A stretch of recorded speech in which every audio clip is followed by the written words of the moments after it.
Hi friends, நீங்கள் இப்போ என்ன வீடியோ பார்க்க போகிறீங்கன்னா, இந்த குருவி என்ன குருவி எனக்கு தெரியல ஃப்ரெண்ட்ஸ். எங்கள் வீட்டு மொட்டை மாடியில் 2வது மாடியில் மேலே வெயிலில் ஒரு நம்ம வீட்டுக்கு வேலை பார்த்து முடிச்சதுக்கப்புறம் எடுத்த செங்கல்கள்லாம் கொஞ்சம் இருந்தது ஃப்ரெண்ட்ஸ். அந்த செங்கலுக்கு இடையில் மேலே ஒரு பானை மாதிரி கவுத்தி வச்சுருந்தோம். நம்மளுக்கு பெயிண்டிங் அடிக்கிற உள்ள பானை மாதிரி இருந்தது. அந்த பானையை இப்படி சும்மா சாத்தி வச்சுருந்தோம். அந்த கேப்பில் கொஞ்சம் இலைகள், என்ன சொல்கிறது, குச்சிகளெல்லாம் கொண்டு ஒரு குருவி கூடு கட்டி இருக்குது. அது என்ன குருவின்னு எனக்கு சத்தியமாக தெரியாது. என் வீட்டுக்காரங்க அன்றைக்கி ஒரு நாள் மேலே மச்சியில் மாடியில் நம்ம க்ளீன் பண்ணும்போது பார்த்துட்டு என்ன குருவின்னு தெரியல, 4 குஞ்சு பறிச்சிருந்தது. இதோட 4 குஞ்சுகளும் என்ன குஞ்சுனே தெரியாமல் இருந்துச்சு. 4ல் ஒவ்வொரு நாள் பார்த்தா ஒன்று காணலை. நாங்கள் நினச்சோம் ஒரு அதோட அம்மா கூட்டு போயிட்டு போகல அப்படின்னு நினச்சிட்டு விட்டுட்டோம். 4வது நாள் ஒரு 5 நாள் இருக்கும். 5 நாளைக்கு முன்னால் நான் மாடிக்கு போயிருந்தேன்.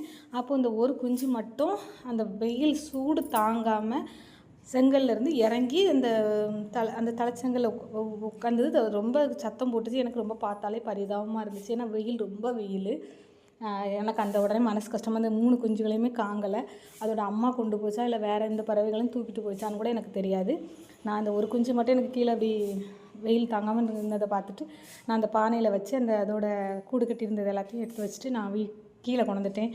எங்களோட வீட்டுக்கு கீழே கொண்டு அதுக்கு என் வீட்டுக்கார்ட்ட சொன்னேன். என் வீட்டுக்காரங்க தான் சொன்னாங்க, அதுக்கு பசியிலே இருக்கும், வெயில் தாங்காமல் இருக்கிறனால தண்ணி இல்லாமல் இருந்திருக்கு இல்லையா, அதனால் கொஞ்சம் சாப்பாடு கொஞ்சம் நசுக்கி கொடுத்தாங்க. கொஞ்சம் தண்ணி வச்சாங்க, கொஞ்சம் குடிச்சது. அதுக்கப்புறம் அதே மாதிரி அந்த பானையில் உள்ளே வச்சு அதே வச்சிட்டோம். அது நைட்டு தூங்கும்போது மட்டும் நாங்கள் கீழே வச்சுருவோம். ஏன்னா எது தூக்கிட்டு போகுது, அம்மா தூக்கிட்டு போதா இல்லை வேறு பறவைகள் தூக்கிட்டு போதான்னு தெரியலை. அதனால் வெயிலும் தாங்க முடியாமல் இருக்குது பார்த்திங்களா இப்போ ஒவ்வொரு வெயிலில். அதனால் கீழே தான் நம்ம வீட்டில் வச்சுருக்கோம்.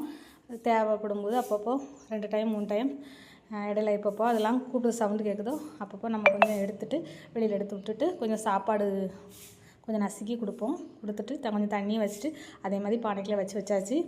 பார்க்கலாம். இந்த குருவி சிட்டுக்குருவின்னு சொல்கிறாங்க சிலர் சொல்கிறாங்க, மைனா குருவின்னு சொன்னாங்க. எனக்கு எதுன்னு தெரியல. ஆனால் நான் கூகுளில் சர்ச் பண்ணி பார்க்கும்போது இது சிட்டுக்குருவின்னு தான், இப்படி தான் இருக்குங்கிற மாதிரி போட்டிருந்துச்சு. எனக்கு ரொம்ப சந்தோஷமாக இருந்தது. நம்ம வீட்டில் சிட்டுக்குருவி கூடு கட்டி குஞ்சு பொரிச்சிருக்கும்போது ரொம்ப மனசு ரொம்ப ஹாப்பியாக இருக்குது. மறுபடியும் அதே இடத்துல விட்டுச்சு பார்த்திங்களா. இனிமேல் கொஞ்சம் அது சிறகு விரிக்கட்டும். கொஞ்சம் சிறகு விரித்து கொஞ்சம் நடக்க ஆரம்பித்ததுக்கப்புறம் அதை வெளியில் விட்டுறணும். பறந்து அதோட அம்மாவோடையாவது யார் கூடயாவது போயிடும். ஆனால் வீட்டில் இருந்து அந்த அம்மா கூட்டிகிட்டு போனாலும் சந்தோஷம்தான். அந்த சவுண்டு கேட்குது, இந்த குருவியோட சவுண்டு. எப்போ கூட்டிகிட்டு போட்டோம். இதே மாதிரி அனுபவம் உங்களுக்குலாம் இருக்குக்கா? பிடிச்சிருந்தா லைக் பண்ணுங்கள். மறக்காமல் நம்ம சேனலை சப்ஸ்கிரைப் பண்ணுங்கள். பாய்.